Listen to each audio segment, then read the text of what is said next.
الشيطان الرجيم.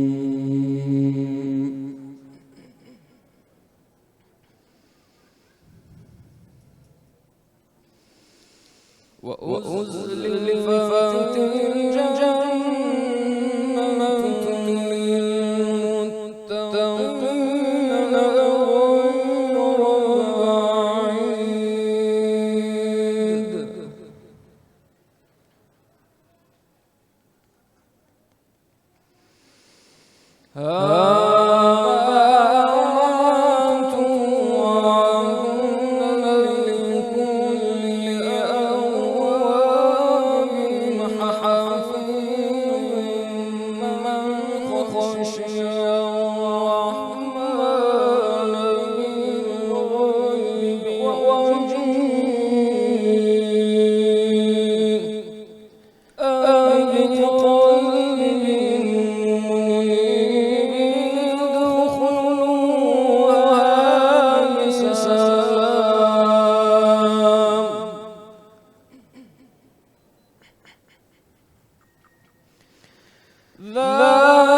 ذلك يوم الخلود.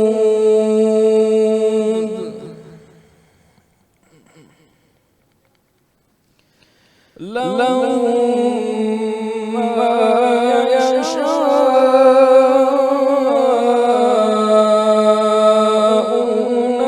فيها ولدينا مزيد.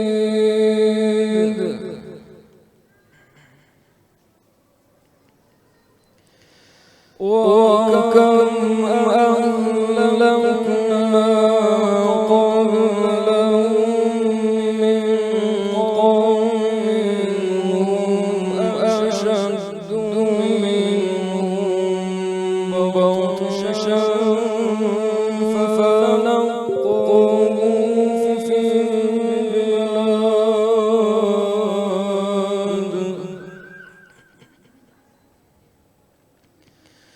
هل من محيص.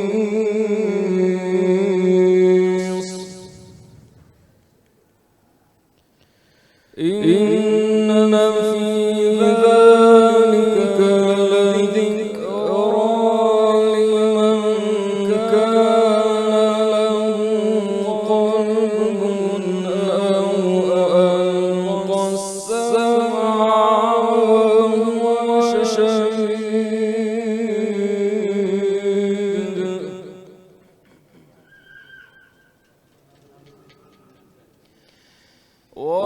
ولقد خلقنا السماوات والأرض بينهما في ستة أيام وما مسنا من لغوب فاصبر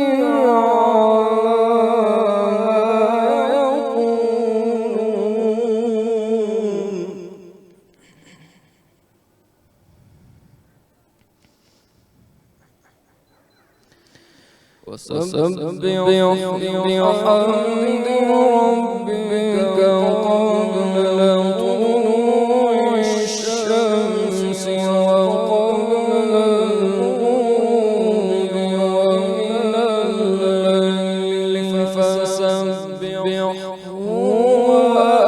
وأدبار السجود.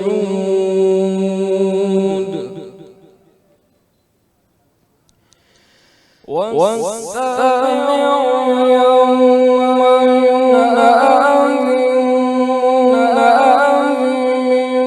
من مكان قريب يوم يسمعون الصيحة بالحق ذلك يوم الخروج.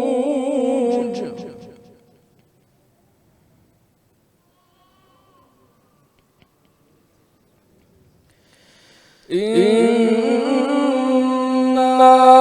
نحن نحيي ونميت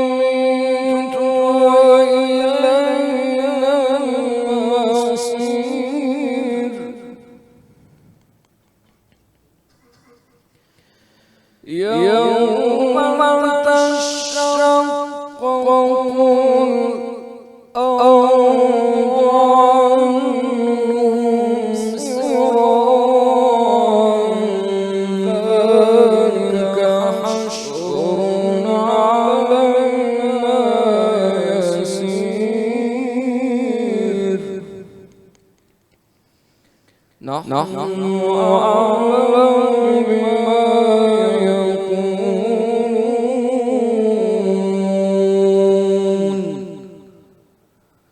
وما أنت عليهم بجبار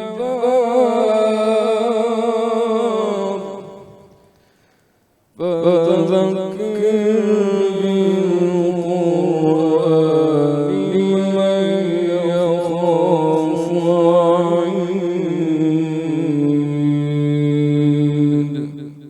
صدق الله العظيم. بەڕێزان ئامادەبوانی خۆشەویست دوای ئەو دەستپێکە پیرۆزە لەلایەن براو مامۆستای بەڕێزمان مامۆستا ئەحمەد منشاوی پێتان دەڵێین ئەسسەلامو عەلەیکم وەڕەحمەت الله وبەڕەکاتوه. بە خێراتنێکی گەرمی یەکە بە یەکەتان دەکەین بۆ ئەو ئاهەنگە ناوازەیە لە خوای گەورە داواکارین هەر هەنگاوێکتان ناوە بۆ ئامادەبوون لەو ئاهەنگە بە خێر و چاکە و پاداشتی نەبڕاوە بۆتان هەژمار بکات. ئەی چرای دیدە و ئەی نووری دڵان، ئەی ڕۆشنکەری هەموو ژیانمان، ئەی بەرزکەرەوەی پلە و پایەمان، ئەی خوانی ڕۆح و شیفا بۆ دڵان، هەر تۆی دەستور و بەرنامەی ژینمان، بەهۆی تۆیە من دەژیم قورئان. ئامادەبوانی بەڕێز دەستگای نووری حیکمە لە شاری هەولێر یازدەمین ئاهەنگی نووری دڵانی تایبەت بە قورئانی پیرۆز لە نووسینگەی دەستگا ساز دەکات و بڕوانامە و خەڵات دەبەخشێت بە یەکەمەکانی پێشبڕکێکە لە برایان و لە خوشکان. بەڕێزان ئێستاش بە یەکەوە گوێبیستی وتەی بەخێرهێنان و ئاهەنگ دەبین کە لەلایەن بەڕێز دکتۆر عەبدوڵڵا حەداد سەرۆکی دەستگای نووری حیکمەوە پێشکەش دەکرێت. با بەڕێزیان بفەرمون. الحمد لله والصلاة والسلام على رسول الله وعلى آله وصحبه ومن والاه. ربنا آتنا من لدنك رحمة وهيئ لنا من أمرنا رشدا. برانو خشكاني بريزم حقي خويتي كم زال لغزة ودست بكين براستي غزة بريني كالجستي أمت خيني ليد السوري غزة لبيناو رزگار کردنی یەکەی قیبلەی مسلمانان و سەیەمی دوو حەرەمە پیرۆزەکە لە دوای مەککە و مەدینە ئیتر ئەوەی لە توانایاندا هەیە زۆر بە سەخاوەت لە خوێنیان و سەر و ماڵیان دەبەخشن و دەڵێن خود من دیمائنا حتى ترضى. غەزە لە بەرامبەر سەرسەختترین دژمنی ئیسلام، لە بەرامبەر دڕندەترین مەخلوقی سەر ڕووی زەوی بەو پەڕی بێباکانە دەڵێن اقضي ما أنت قاض إنما تقضي هذه الحياة الدنيا. غزة وەکو معلومە کەوا ئەهلی قورئانن، زۆربەیان حامل و حافظی قورئانن، بە عەمەلی و بە زمان حاڵیان دڵنیایی بە ئومەت دەدەن و پێیان دەڵێن بئس حامل القرآن نحن إن أوتيتم من قبلنا.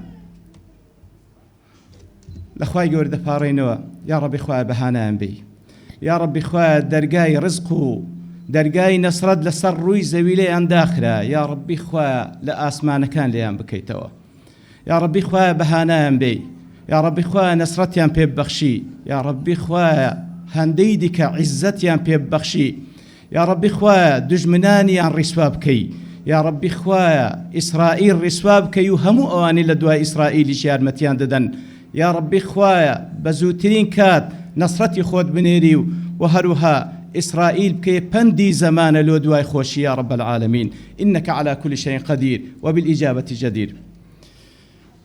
لا سرتادا دس خوشيم لو همو أو برا خوش كبرزاني كماندوبون لو رخصتني أو آهنگا هل برا وبراتي قشتي پرورده زنايب ماستا غريب أو ستافيك لقليدا وهروها دستي بيش برچيكان دستي قرآن لبران ونووسینگەی دەستگا بە هەموو بەڕێوەبەرایەتیەکانی بە برایان و خۆشکان خوای گەورە پاداشت خێری هەموو لایەک بداتەوە، خوای گەورە پاداشت خێری ئەو خێرخوازانە بداتەوە کە لەو ئاهەنگە و لە هەموو ئەو ئاهەنگانی چەندین ساڵە بەڕێوەی دەبین پاڵپشتمان بووینە لە دوای ڕەب العالەمین بە ماڵەکانیان خوای گەورە پاداشتیان بداتەوە، خوای گەورە بەرەکەت بخاتە ماڵ و منداڵیان یا رب العالمین. و هەروەها پیرۆزبایی لەو برا خوشکە بەڕێزانم دەکەم کە هەمووی ئەوانەی کە بەشدار بوون لەو پێشبڕچەیە پیرۆزبایی لە هەمووان دەکەم، چونکە مجرد بەشداریکردنیان سەرکەوتنە. خوای گەورە پاداشیان بداتەوە لەیان قبول بکە و بە تایبەتی ئەوانەی کە واتوانیان مەرتەبەی یەکەم و دووەم و سەیەم خوای گەورە بەردەوامیان بکاتن یا رب العالمین. بەڕێزان دیارە ئەنجامدانی پێشبڕچێ لە هەر جێگایەک ئەوانەی کەوە کاری لەبەرکردن و حیفظی قورئانی پیرۆزیان گرتیتە ئەستۆ، هەر سەنتەر و بنکەیەک، هەر دەستگایەک کە ئەو کارێ خستیتە ئەستۆی خۆی، بوونی سەنتەر، بوونی مەرکەزی تەحفیظی قورئان پەیوەستە بە بوونی مسابقات. کەواتە دەتوانین بڵێن ئەو جێگایی کەوە مسابقاتی قورئان لێ ئەنجام نادرێ بەڕاستی کەم و کورتێکی زۆری هەیە، لەوەی کەوە لەبەر ئەوەی کە بەڕاستی مسابقات مەبەستی سەرەکی تێیدا ئەوەیە تەشجیعی حافظ قورئانەکان، تەشجیعی ئەوانەی کەوە لە ڕێگادان لە بۆی کەوە حفظی قورئان هەمووی کامل بکەن، ئیتر باشترین وەسیلەیە لەبەر ئەوەی ئەو کەسێک کەوا دەیەوێت بەشداری لە حفظی قورئان یاخود لە مسابقەی قورئان پیرۆز بکە بە تەئکید مراجعەکی باش دەکاتن. ئیتر مجرد خۆ ئامادەکردنەکەی زەخیرەیەکی چاکە و ڕەسیدێکی چاکە لە بۆ حیفظەکەی، بێجگە لەوەش چ ئەجر و پاداشتێکە کە بە ئیزنی خوای گەورە کە بە ئیخلاصەوە وای کردیە، بە ئیزنی خوای گەورە لای خوای گەورە مەزمونە، خوای گەورە لە هەمووان مبارەک و پیرۆز بکاتن.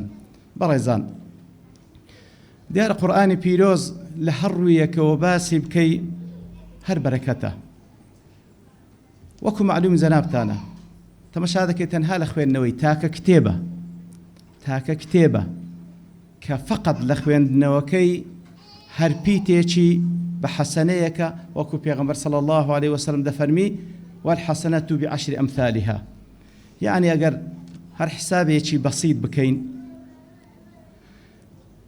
عددی حروفی قورئانی پیرۆز زیاتر لە 320,000 پیتە، زیاتر لە 320,000 حرف لە قورئانی پیرۆز. واتە ئەو عددەی ئەگەر تەقسیمی سی بکەین، هەر جزئێک زیاتر لە 10,600 حرفە، هەر جزئێک زیاتر لە 10,600 حرفە. هەر کەسێک ئەگەر ڕۆژانە یەک جزئی قورئان بخوێنیتەوە، بە تایبەتی یەک لە ئیجابیاتەکان، یەک لە فەضل و گەورەیەکانی حیفظ ئەوەیەکەوە ناچاری بیخینیەوە تاوەکو پارێزگای لەسەر بکەی. ئیتر هەر کەسێک ڕۆژێ یەک جزئی قورئان بخوێنێتەوە کە معلوم جەنابتانە ئەوە ختمەی کوسالایە، ئیتەمبەڵەکانە. یەک جزئی قورئان بخوێنیتەوە ڕۆژانە زیاتر لە 10,600 پیت دەخوێنیتەوە. هەر پیتێکی زەربی دەبکە، کەواتە بەلای کەمی ڕۆژانە زیاتر لە 106,000 حەسەنەی لۆ دەنووسرێ. 106,000 حەسەنە لە یەک ڕۆژدا. دەزانی کەنجین قیمەتی ئەو ژمارە زۆرمان و بە دیار دەکەوی کە لە قیامەت داین، کە لە پێشمانە. ئەو ڕۆژە دەزانی کە ونضع الموازين القسط ليوم القيامة کە میزان دادەمەزرێ. ئەو کاتێک کە حەسەنات و سەیئاتی هەموو کەسەکان حساب دەکرێ. وإن تدع مثقلة إلى حملها لا يحمل منه شيء ولو كان ذا قربى. وكو ابن كثير رحمة خوایل بقول عكرمي نقل كرديا لتفسير أو آيات دا فرمي باب دقات من دالكي خوي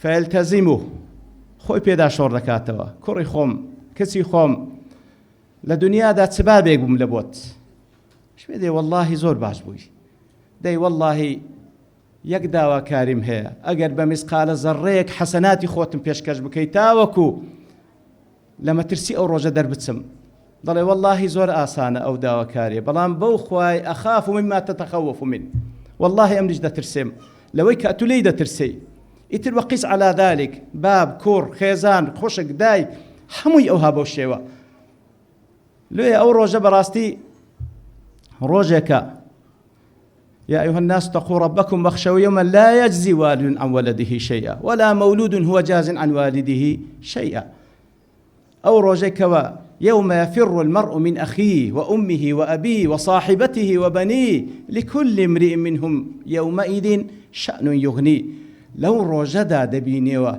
كاتكوا براوي كرد وكانت بربا خوينوي قرآن بيروز زور جرنجا قرآن بيروز بركته نكهل خوينوكي لتدبر تيجيشتنشي كتاب أنزلناه إليك مبارك ليدبروا آياته وليتذكر أولو الألباب كتابك رب العالمين دفرمي بر بركته كشي لوي بدي ذكر ليدبروا آياته تاوكو تدبروا تيجيشتنو رامان لقرآن بيروز بكن وليتذكر أولو الألباب تاوكو ببي بكسيق لأولو الألباب بيست تدبر لقرآن بيروز بكي بركة قرآن ددكات كسيك وأولي الألباب بي قرآن بيروز أو بري بركته كاتك واتباع دكي كاتك وكاري بيدكي وهذا كتاب أنزلناه مبارك فاتبعوه واتقوا لعلكم ترحمون قرآن بيروز كتابة مباركة تاوكو لو بركتي بهرمن بن فاتبعوه اتباعي بكن فاتبعوه إنزا لقل تقوى خواي قورا ماي أويك وترحمون رحمتي خواي قورا داتان دبوشي لدنيا ولا قيامت بالي بريزان لهم كاتك دا خريقبون بقرآن والله ما يبختور الدنيا وقيامت مرام بتايبتيج لسردميش وكو أوردا تمشادك لسروي أو زاوية سخرا بو استمو ناڕەواییەک ناکرێکە لە ئومەتەکانی پێشووتر کرایە و بوویتە سەبەبی لە ناوچوونیان تەماشا دەکەی ئەو شرک و خوڕافیاتەی کەوا لە قەومی نوح عەلەیهی سەڵات وەسەلام هەبوو تەماشا دەکەی ئەنواعی شرک و خوڕافیات لەسەر ڕووی زەوی هەیە وڵاتی ئێمەش لێ بەدەر نییە بۆ هۆی لە ناوچوونیان ئەو خۆ بە گەورەزانینەی قەومی عاد کە دایانگۆ من ئەشەد منا قووە چەند کەس هەیە ئێستا چەند وڵاتی زلهێز هەیە کە خۆی پێوایە من ئەشەد منا قووە ئەو ئیستکبارەی فیرعەون ئیتر چ شتێک هەیە کەوا ئێستا نەکرێ کەوا ئەوان کردیتیان بوو تەمایی لە ناوچوونیان ئەو غەش و خیانەت و ئەو فێڵەی کەوا لە قەومی شوعەیب دەکرا لە تیجارەت کڕین و فرۆشتنیان چی هەیە نەکرێ ئێستا بەڵکو ئیبداعیشیان تێدا کردیە ئەو فەواحش و ئەو بەدڕەوشتەی ئەکرەمەکم الله کە قەومی لووت دەیکرد بۆ هۆی لە ناوچوونیان چی هەیە ئێستا نەکرێ خوا پەناماندا کە هەموو ئەو خراپانە بەداخەوە وڵاتی خۆشمان لێی بەدەر نییە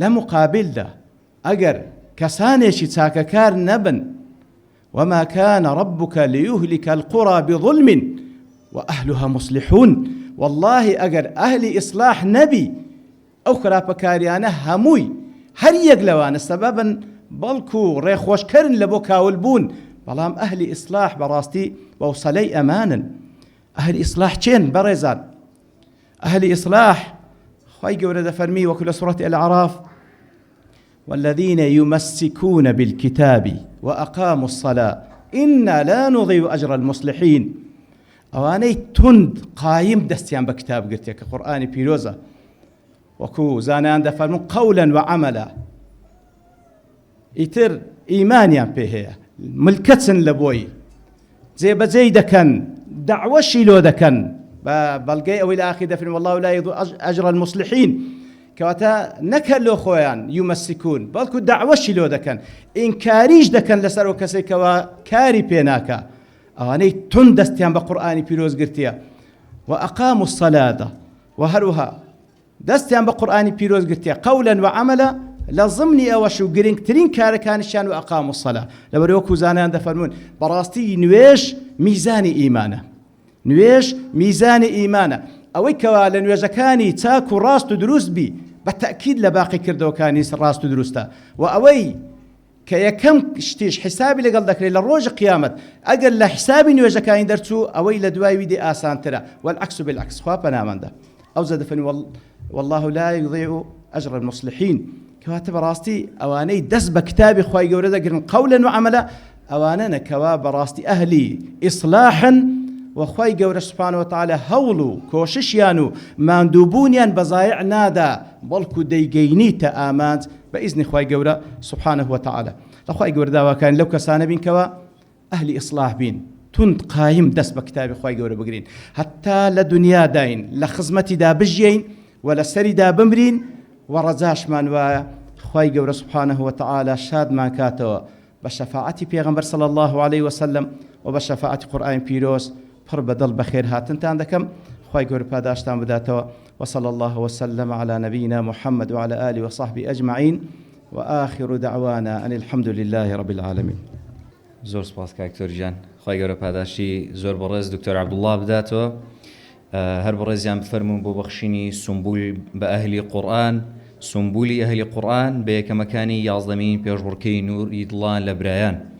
کەم سمبولە سمبولێکی تایبەتە و ساڵانە وەک ڕێز و شکۆیەک دەدرێ بەو بەڕێزانەی بەشداربوون لە پێشبڕکەی نووری دڵان و توانیویانە لە هەریەک لە ئاستەکانی 5 10 20 30 جوزئی پلەی یەکەم و دووەم و سێیەم بەدەست بهێنن.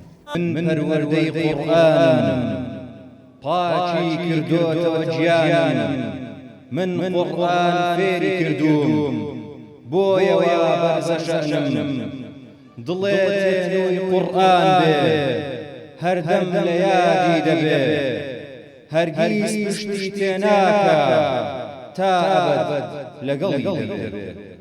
ئامادەبووان ئێستا بەیەکەوە بینەری دیکۆمنتاریەک دەبین سەبارەت بە ناساندنی دەستگای نووری حکمە. نووری حکمە دەستگایەکی پەروەردەیی و ڕۆشنبیری ناحکومیە، کار دەکات لەسەر پەرەپێدان لە بواری پەروەردەیی و زانست و فێرکردن و بڵاوکردنەوەی ڕۆشنبیری قورئانی. لە بەرواری 18 2007 لە یەکگرتنی دوو دەستە و ڕێکخراوێ لەسەر دەستی ستافێکی شارەزا و بازبوون لە ژێر ناوی سەنتەری حکمە لە شاری هەولێر دامەزرا، کە دواتر ناوەکەی گۆڕا بۆ دەستگای نووری حکمە بۆ پەروەردە و ڕۆشنبیری. دەستگا دەستەی دامەزرێنەری تایبەت بەخۆی هەیە و خاوەنی مۆڵەتی فەرمیە لە هەردوو فەرمانگەی ڕێکخراوە ناحکومیەکانی حکوومەتی هەرێمی کوردستان و حکوومەتی ناوەند. دیدی نووری حکمە بوون بە پێشەنگ و سەرچاوێکی کاریگەر لە بواری پەروەردە و خزمەتکردن بە قورئانی پیرۆز و ڕۆشنبیری گشتی و ئاشناکردنی کۆمەلگا بە چەمک و بەها باڵاکانی ئاینی ئیسلام لە پێناو بەدەستێنانی ڕەزامەندی خوای گەورە پاشان خزمەتکردنی گەل و نیشتیمان. پەیامی نووری حکمە، خزمەتکردنی کۆمەلگا لە ڕێگەی پێگەیاندنی تاک بە پەروەردەی قورئانی. نووری حکمە جگە لە نووسینگەی دەستگا و لقەکانی چەندین بازنەی لە خوار لقەکان کردوتەوە کە بە بەردەوامی خول و چالاکی قورئانی پیرۆزی تێدا بەڕێوە دەچێت. دەستگای نووری حکمە استراتیژیەتی وایە کە هیچ کاتێک سەنگەر لە موسڵمانان ناگرێ، بەڵکو بە پێویستی دەزانێ و هەموو کاتەوەڵ دەدا موسڵمانان توانەکانیان یەک بخەن. بۆیە لە ساڵی 2009 بنکەی ئیستیقامە لە هەولێر و لە ساڵی 2019 ڕێکخراوی حکمە لە دەڤەری ڕاپەڕین هاتنە ناو پرۆژەی نووری حکمە. لەبەرەوەی توێژی منداڵ و نەوجواناندا توێر کۆمەڵگەیەکن، دەستگا گرنگێکی زۆری پێداون. ساڵانە بە تایبەتی لە پشووی هاوین لە پاڵوانەی فێربوونی پیتەکان و پرۆگرامی پەروەردەیی چەندان خول و سیمینار و خێوەتگەی زانستی و چالاکی وەرزشیان بۆ ڕێک دەخرێت. هەروەها لە مانگی ڕەمەزان پرۆژەی چاکەکاری تایبەت بە قوتابیان لە ماڵەوە ئەنجام دەدرێت کە پێکاتووە لە چەندین پەرستش و کار و چالاکی پەروەردەیی. یەکێکی تر لە سەرەکی ترین کارەکانی دەستگا گرنگیدانە بە لەبەرکردنی قورئانی پیرۆز. بۆ ئەمە بەستە پرۆگرامێکی تایبەتی بۆ ماوەی 8 ساڵ داڕشتووە. لە پاڵتەجوید و خوێندنی وانەی پەروەردەیی قوتابیان قورئانی پیرۆز لەبەر دەکەن. بۆ قوتابیانەشی کە تامەزرۆترن و توانای لەبەرکردنیان زیاترە بەشی بەهرەدارانی تایبەت بە لەبەرکردن کردوتەوە کە لە ماوەی 3 ساڵیان کەمتر تەواوی قورئانی پیرۆز لەبەر دەکەن. دەستگا ساڵانە هەڵدەستێ بە ئەنجامدانی پێشبڕکەی نووری دڵانی قورئانی پیرۆز لەسەر ئاستە جیاوازەکان.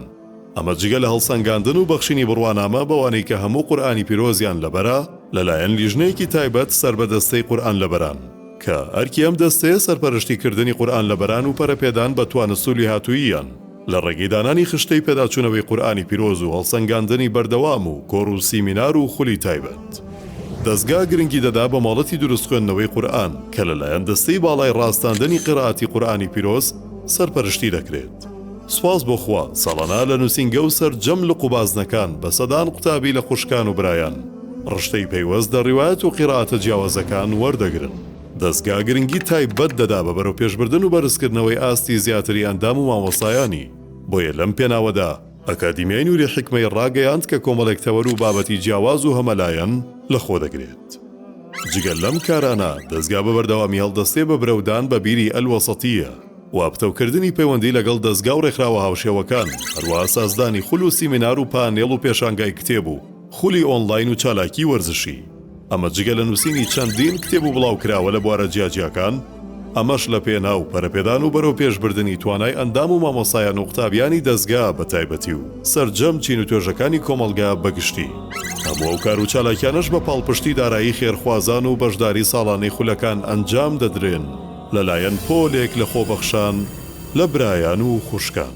ئێستاش داوا لە سەرۆکی دەستەی پێشبڕکێکان بەڕێز مامۆستا عەدنان هاوار دەکەین بفەرمێ بۆ خستنەڕووی چەند زانیاریەک لەسەر بەڕێوەچوونی پێشبڕکێی نووری دڵان. بسم الإله المبدع الأكوان ثم له الحمد على الإحسان ثم الصلاة والسلام السرمدي على النبي المصطفى محمد وصحبه الكرام البررة والتابعين الطاهرين الخيرة ومستاني برز برايان خوشكان ئاما دەبوانی خۆشەویست بە ناوی دەستەی پێشبڕچێیەکان دووبارە بە خێرهاتنێکی گەرمتان دەکەین بۆ 11مین ئاهەنگی پێشبڕچێی نووری دڵان. بەڕێزان، یەکێک لە کارە گرینگەکانی دەستگای نووری حیکمە گرنگیدانە بە لەبەرکردنی قورئانی پیرۆز. بۆیە ساڵانە دەستگا هەڵدەستێت بە چەندین چالاکی جۆراوجۆر و پێشبڕچکەی قورئانی پیرۆز بۆ نووسینگە و سەرجەم لق و بازنەکانی دەستگا کە لە نێویاندا پێشبڕچەی نووری دڵانە بۆ ئاستەکانی 5، 10، 20 و 30 جوزئی کەوا ساڵانە بۆ مامۆستا و ئەندام و قوتابیان لە نووسینگە و سەرجەم لق و بازنەکان ئەنجام دەدرێت. پێشبڕچێکە بە دوو قۆناغ بەڕێوە دەچێت. لە قۆناغی یەکەم لەبەر زۆری ژمارەی بەشدار بووان لە نووسینگە و لق و بازنەکان لێژنەی تایبەت پێک دێت بۆ هەڵسەنگاندن. دوای هەڵسەنگاندن یەکەمی ئاستەکان بەسەر دەکەون بۆ قۆناغی دووەم کە لە نووسینگەی دەستگا بەڕێوە دەچێت. قۆناغی دووەم لەلایەن لێژنەیەکی باڵا ئەنجام دەدرێ و لە هەر ئاستێک یەکەم و دووەم و سێیەم دیاری دەکرێت. قۆناغی یەکەمی ئەم ساڵ لە 10 مانگی ڕەمەزان تاوەکو 20 مانگی ڕەمەزانی 2025 خایاند و قۆناغی دووەم لە 8 و 9 و 10 مانگی 5 2025 بەڕێوە چوو. پێشبڕچێکە لەسەر 100 نمرە بوو، 90 نمرە لەسەر لەبەرکردن و 10 نمرە لەسەر ڕەچاوکردنی جوان خوێندنەوە. بەشداربوو لە ئاستی 5 جوزئی و 10 جوزئی 4 پرسیاری ئاراستە دەکرا و لە ئاستی 20 جوزئی و 30 جوزئی 5 پرسیاری ئاراستە دەکرا. سوپاس بۆ خوا ئەم ساڵ ژمارەیەکی بەرچاو بەشدار بوون لە پێشبڕچێکە کەوا لە هەر 4 ئاستەکە ژمارەی بەشدار بوو لە قۆناغی یەکەم بریتی بوو لە 586 فێرخواز و ئەوانەی لە قۆناغی یەکەم سەرکەوتن بۆ قۆناغی دووەم 132 فێرخواز بوون کە لە نێویاندا 15 فێرخواز پلەی یەکەم و دووەم و سێمیان بەدەستێنا. سوپاس بۆ خوای پەروەردیگار ئەمڕۆ بڕوانامە و خەڵات دابەش دەکرد بەسەر یەکەم و دووەم و سێیەمی ئاستەکان و پێشبڕچێی داهاتوومان کە 12مین پێشبڕچێ دەبێت لە 12ی ڕەمەزانی 2026 بەڕێوە دەچێت. بۆیە با هەمومان بە چاچی خۆمانی لۆ ئامادە بکەین و بە گڕوتینەوە بەشداری بکەین و پیرۆزبایی لە سەرجەم بەشداربووانی قۆناغی یەکەم و دووەم دەکەم بە تایبەت یەکەم و دووەم و سێیەمی سەر ئاستەکان. هەروەها سوپاس و پێزانین بۆ سەرجەم بەڕێوەبەرایەتیەکانی نووری حیکمە کە هاوکار و هەماهەنگ بوون بۆ سەرکەوتنی پێشبڕچێکە و سازدانی ئەم ئاهەنگە و سوپاسی ئەو خێرخوازانە دەکەین کەوا خەڵات و دیاریەکانیان دابین کردووە. سوپاس بۆ ئامادەبوونی هەموو لایەک. خوای پەروەردیگار پاداشتان بداتەوە. وەسەلام عەلەیکوم وەڕەحمەت اللهی وبەڕەکاتوه. خوای گەورە پاداشتی بەڕێز مامۆستا عەدنان بداتەوە بۆ ئەو چەند ڕوونکردنەوەی لەسەر پێشبڕکێکە کەواتە ئەوەی لە بەڕێزیان زانیمانەوەیە کۆی گشتی بەشداربووانی هەر 4 ئاستەکە لە قۆناغی یەکەم 586 فێرخواز و لە ناویان 132 فێرخواز توانیان سەرکەون بۆ قۆناغی دووەم لەناو ئەو فێرخوازانەش ئەم 15 فێرخوازە بەڕێزەی کە ئێستا دەیانبینن توانیان پلەی یەکەم و دووەم و سێیەم لە هەر یەک لە ئاستەکانی 5 10 20 30 جوزئی بەدەست بهێنن. ئامادەبوانی ئازیز، ئێستاش کاتیەوە هاتووە بەرهەمێکی زۆر تایبەت، زۆر ناوازە و نوێتان پێشکەش بکەین کە بەرهەمی دەستگای نوری حیکمەیە و بە تایبەت بۆ ئەمە هەنگە ئامادەکراوە. کەلامی خودا بۆ ئێمە ڕێنما، دەستور و ڕێباز، سەرچاوەی هودا. قورئانە قورئان،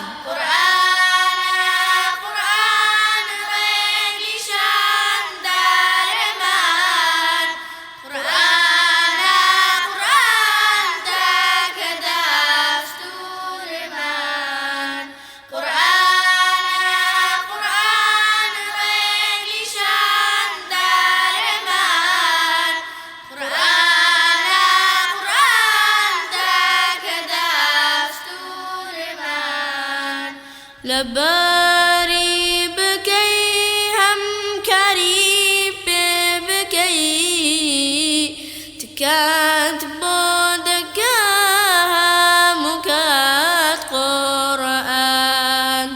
ژیانت گەشا دەروونت ڕوونا، هەردام دڵخۆشی لە سایەی قورئان.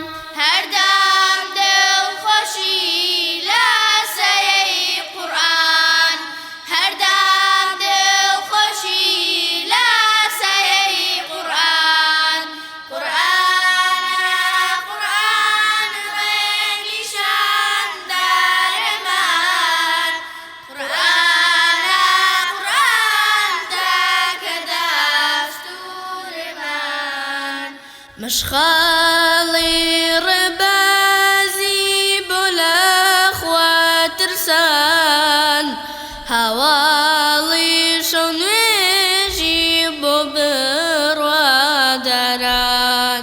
دەستور و ڕێبازی بۆ مانجی شەنازی، سەرچاوەی هودای ئاتۆ ئەی قورئان.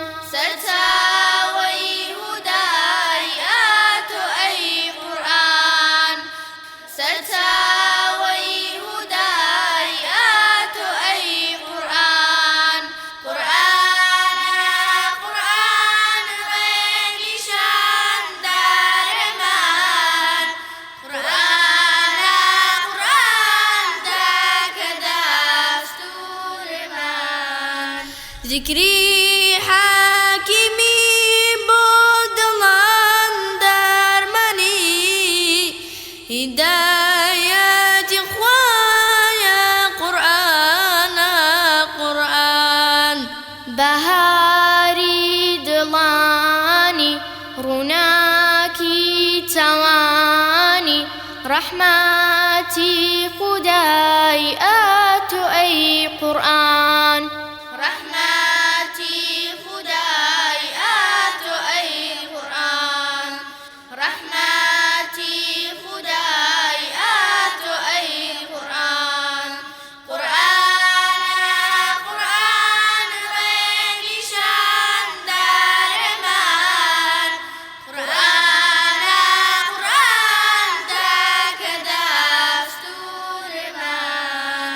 بۆ چەسپاندنی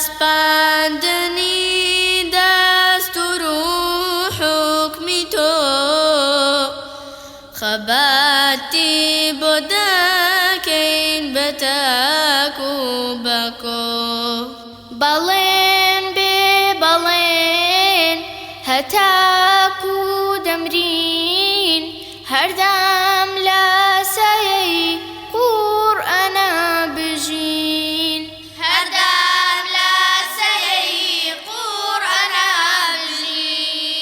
هەردام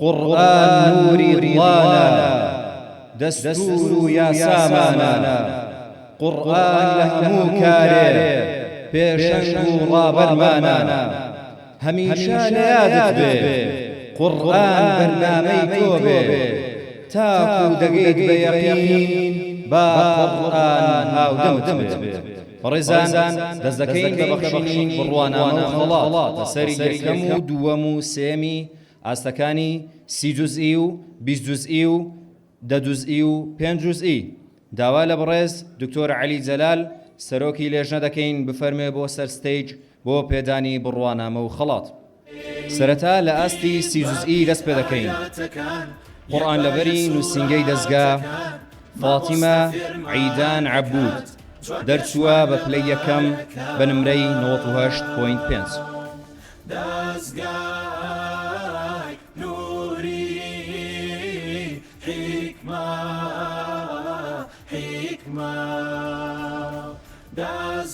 قورآن لەبەری لقی سلێمانی پەیام ئەحمەد مەحموود دەرچووە بە پلەی دووەم بە نمرەی 98.25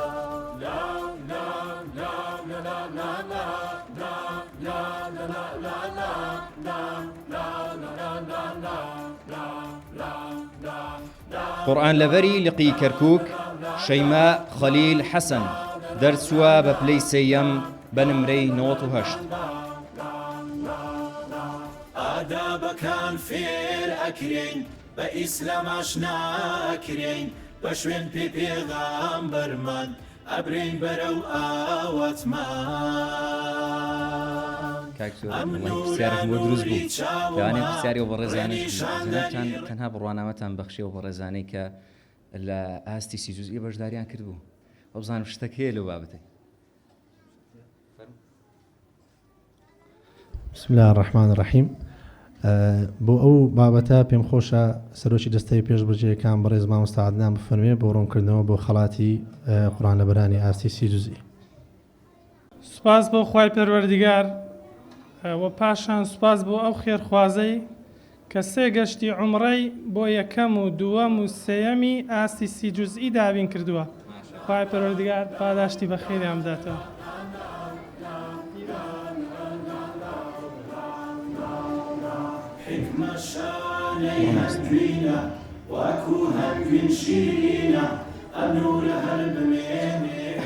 ئەی ماشەڵڵا لەو موژدە خۆش و تایبەتە یا ڕەبی پیرۆزیان بێ خوای گەورە تەمەنیان پڕ بەرەکەت کا بەڕاستیەوە هەواڵێکی زۆر زۆر خۆش و لە ناکاو و تایبەت بوو وەبزانم ئەو قورآن لەبەرە بە ڕێزانەش ئێستا لە هەمووان دڵخۆشترن کەوا بێ ئێستا دەرگاواڵایە بۆ هەر خێرخواز و خێرومەندێک کە لێرێ بیەوێ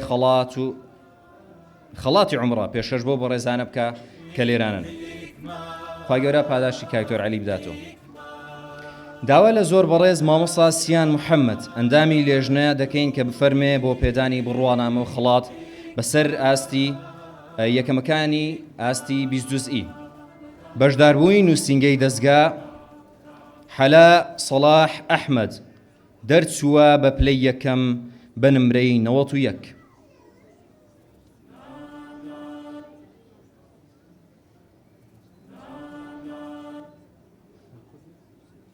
بەڕێزان سوپاس بۆخوا هەموو بەشداربووانی ئێرە خەڵاتیان لە بۆ دابین کراوە بەڵام خەڵاتی گەشتی عومڕەکان تایبەتە لە بۆ ئەو قوتابیانەی کە یەکەم و دووەم و سێمی ئاستی 30 جوزئی بوون و بەپێی ئاستەکان لە بۆ ئاستی 20 جوزئی خەڵاتێکی دیکە کە لەلایەن کۆمپانیای بەها ژیانەوە دابین کراوە خوای پەروەردگار پاداشتیان بداتەوە و پێی تەسەسولی ئاستەکان ئەم خەڵاتەش دەدرێت بە یەکەمی ئاستی 20 جوزئی خوای پەروەردگار پاداشتیان بداتەوە پیرۆزە. ئەی ماشەڵڵا ماشاءڵڵا بەڕاستیەوە دووەم هەواڵی لە ناکاو و تایبەتە هیوادارین سێم و چوارەمەشی بەدوودا بێت خوای گەورە پاداشتی ئەو بەڕێزانە بداتەوە کە ئەو گەشتیان لە ئەستۆ گرتووە. بەشداربووی لقی کەرکووک بازنەی ڕەحیماوە بێگەرد ڕەمەزان محەممەد دەرچووە بە پلەی دووەم بە نمرەی 90.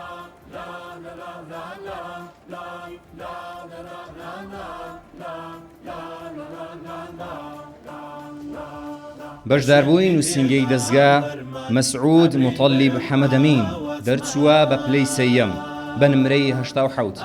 نورە نوری چاومە ڕێنیشاندەری ڕێگەمە بەرەو بەهەشت ئەمان بات هەنگاو سات بەسات بەیەکەوە داوا لە بەڕێز دکتۆر فەرەیدون عەزیز ئەندامی لێژنە دەکەین بفەرمێ بۆ پێدانی بڕوانامە و خەڵات بەسەر یەکەم و دووەم و سێمی ئاستەکانی دەجوزئی و پێنجوزئی. لەسەرەتا ئاستی دەجوزئی بەشداربووی نووسینگەی دەستگا نوور جەوهەر حەمەد دەرچووە بە پلەی یەکەم بە نمرەی 100. حکمەشانەی هەنجوینە واکو هەنجوین شیرینە ئەم نورە هەر بمێنێ لە کوردستانمان نەبڕێ حکمەشانەی بەشداربووی نووسینگەی دەستگا محەممەد عەبدوڵڵا مستەفا کە بە هەمان شێواز دەرچووە بە پلەی یەکەم بە نمرەی 100.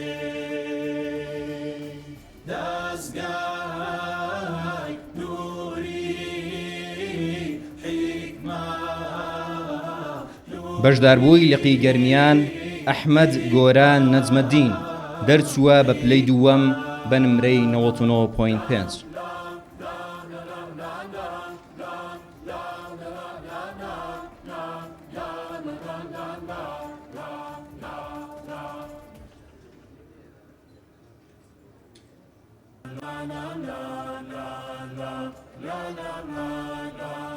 بەشداربووی لقی شکارتە چنار ڕەجەب حەمەد دەرچووە بە پلەی سەیەم بە نمرەی 99. نوری چاومە لێرە قورئان فێر ئەکرێین زۆر جوان پەروەردەکرێین ئاستی پێنجوزئی بەشداربووی نووسینگەی دەستگا عیمڕان عەبدوڵڵا بایز دەرچووە بە پلەی یەکەم بە نمرەی 100.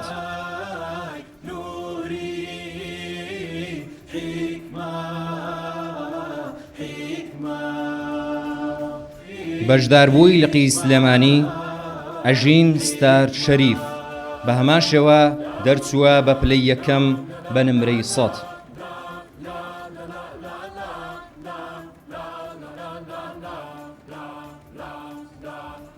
بەشداربووی لقی چەمچەماڵ هێلان هەڵبەست حەسیب دەرچووە بە پلەی دووەم بە نمرەی 99.75.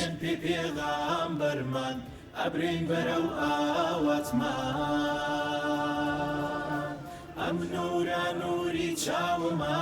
بەشداربووی نووسینگەی دەستگا داهێن محەممەد حوسێن دەرچووە بە پلەی سەیەم بە نمرەی 99.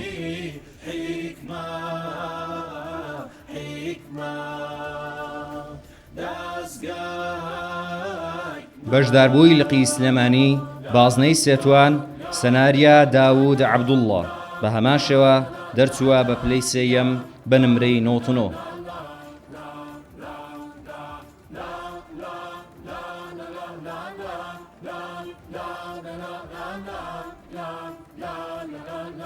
خوای گەورە پاداشتی ئەندامانی بەڕێزی لێژنە بداتەوە و پیرۆزباییش لە بەشداربوانی سەرکەوتوو دەکەین. بەڕێزان لەبەر زۆری ژمارەی بەشداربوانی قۆناغی دووەمی پێشبڕکێی نوری دڵان و نەبوونی کات و دەرفەتی پێویست ناتوانین یەک یەک ناوی بەڕێزیان بخوێنینەوە و بڕوانامەکانیان پێشکەش بکەین لەسەر ستەیج. بەڵام لەسەر شاشە ناوی هەموو بەشداربوانی قۆناغی دووەم پەخش دەکرێ و دوای کۆتایی ئاهەنگیش برایان لای برایان و خوشکانیش لای خوشکان دەتوانن بڕوانامەکانیان وەربگرنەوە. ئامادەبوانی عەزیز، ئێستاش دڵەکانمان ئاودێ دەکەین بە گوێگرتن لە چەند ئایەتێکی قورئانی پیرۆز کە لەلایەن بەشداربوویەکی یازدەمین پێشبڕکەی نوری دڵان بەڕێز کاک هەڤاڵ حەسەنەوە پێشکەش دەکرێت. با بەڕێزیان بفەرموون. أعوذ بالله من الشيطان الرجيم قل يا أهل الكتاب لا تغلوا في دينكم غير الحق ولا تتبعوا أهواء قوم قد ضلوا من قبل وأضلوا كثيرا وضلوا عن سواء السبيل لعن الذين كفروا من بني إسرائيل على لسان داود وعيسى بن مريم ذلك بما عصوا وكانوا يعتدون كانوا لا يتناهون عن منكر فعلوه لبئس ما كانوا يفعلون ترى كثيرا منهم يتولون الذين كفروا لبئس ما قدمت لهم أنفسهم أن سخط الله عليهم وفي العذاب خالدون ولو كانوا يؤمنون بالله والنبي وما أنزل إليهم اتخذوهم أولياء ولكن كثيرا منهم فاسقون لتجدن أشد الناس عداوة للذين آمنوا اليهود والذين أشركوا ولتجدن أقربهم مودة للذين آمنوا الذين قالوا إنا نصارى ذلك بأن منهم قسيسين ورهبانا وأنهم لا يستكبرون وإذا سمعوا ما أنزل إلى الرسول ترى أعينهم تفيض من الدمع مما عرفوا من الحق يقولون ربنا